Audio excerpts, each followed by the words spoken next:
So இது ஆர்கானோமெட்டாலிக் inorganic based books என்னென்னலாம் நான் காம்படிட்டிவ் எக்ஸாமுக்கு யூஸ் பண்ணேன். இப்போ எக்ஸாம் ப்ரிப்பரேஷனுக்கு இதெல்லாம் நான் இப்போ யூஸ் பண்ணுறேன். பிஜிடிஆர்பி கிளாஸ்க்கும் இந்த புக்கெலாம் நான் யூஸ் பண்ணி ரெஃபர் பண்ணி தான் உங்களுக்கு கிளாஸ் எடுக்கிறேன். ஸோ ஒன்று அஜய்குமார் ஆர்கானோமெட்டாலிக் பயோ இன்ஆர்கானிக் ரெண்டும் சேர்ந்தது இது. ஸோ இது அஜய்குமாரோடது. அப்புறம் நெக்ஸ்ட் ஒன் இது advanced inorganic chemistry Cotton and Wilkinson. So இந்த புக்கு வந்து டீப்பாக தியரி ஓரியன்டாக இருக்கும். So next advanced inorganic chemistry, இதுவும் அஜய்குமாரோட தான். அடுத்தது காம்படிட்டிவ் இன்ஆர்கானிக் கெமிஸ்ட்ரி,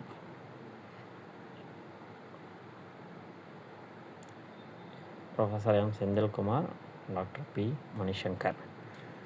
ஸோ இது இல்லாத ஜேஇ கிளாஸ் எடுக்கிறதுக்கு இந்த புக்கு யூஸ் பண்ணுவேன். J D Lee inorganic chemistry for NEET and JEE இந்த புக்கு.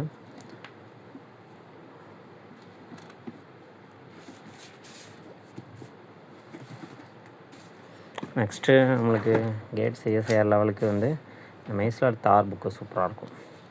ஸோ ஒவ்வொரு புக்லேயும் ஒரு சில டாபிக் வந்து ரொம்ப கிளியராக கொடுத்துருப்பாங்கன்னு வச்சுக்கோங்களேன். ஸோ அதில் இந்த பார்ட்டில் வந்து பார்த்திங்கன்னா நம்மளுக்கு கோஆர்டினேஷனும் ஆர்கானோமெட்டாலிக்கும் நல்லா கிளியராக இருக்கும். பயோ இன்ஆர்கானிக் நல்லா கிளியராக இருக்கும்.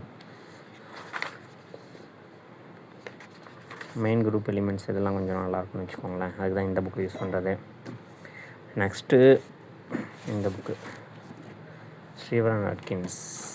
ஸோ இது கொஞ்சம் வித்தியாசமான புக்கு தான். இந்த புக்குமே நல்லாயிருக்கும். ஸோ இது வந்து பார்த்திங்கன்னா ஃபேமிலி வைஸ் நல்லா கிளியராக இருக்கும்.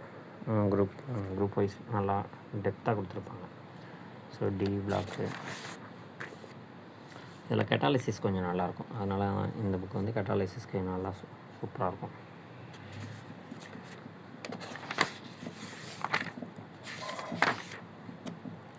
அதுமாதிரி ஆசிட் அண்ட் பேசிஸ் பற்றி கிளியராக இருக்கும்.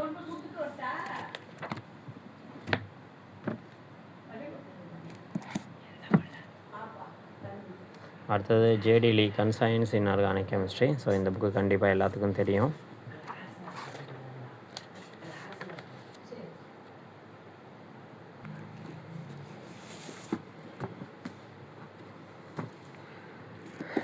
ப்ராப்ளம் ஓரியன்டாக இந்த book. So JEE level problems different லெவல்ஸில் இருக்கும். இது லெவல் 1, 2, 3. ஸோ இதுவும் ஒரு நல்ல புக்கு தான். ஸோ கொஸ்டின் வந்து இந்த புக்கை பேஸ் பண்ணி தான் நான் கொஸ்டின்ஸை எடுப்பேன்.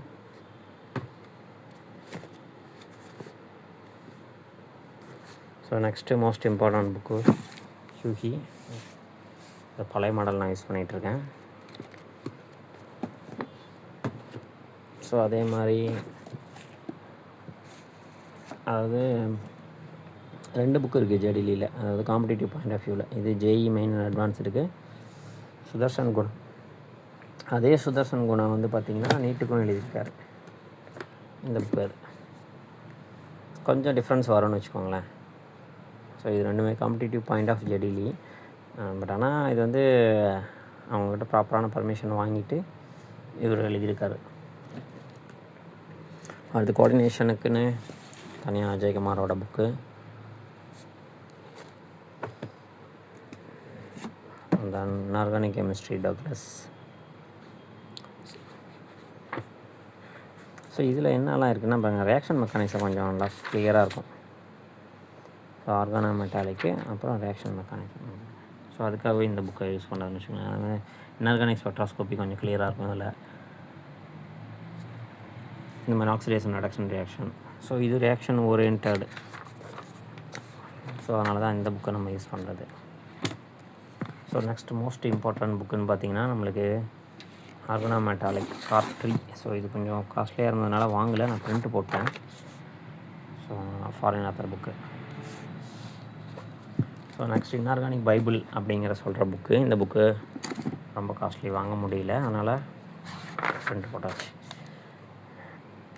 Alan G Sharpe. So inorganic பைபிள்னு சொல்லுவாங்க. ஸோ அவ்வளோ நீட்டாக இருக்கும் இந்த புக்கு, ரொம்ப டிஃப்ரெண்ட்டாக இருக்கும் இந்த புக்கு.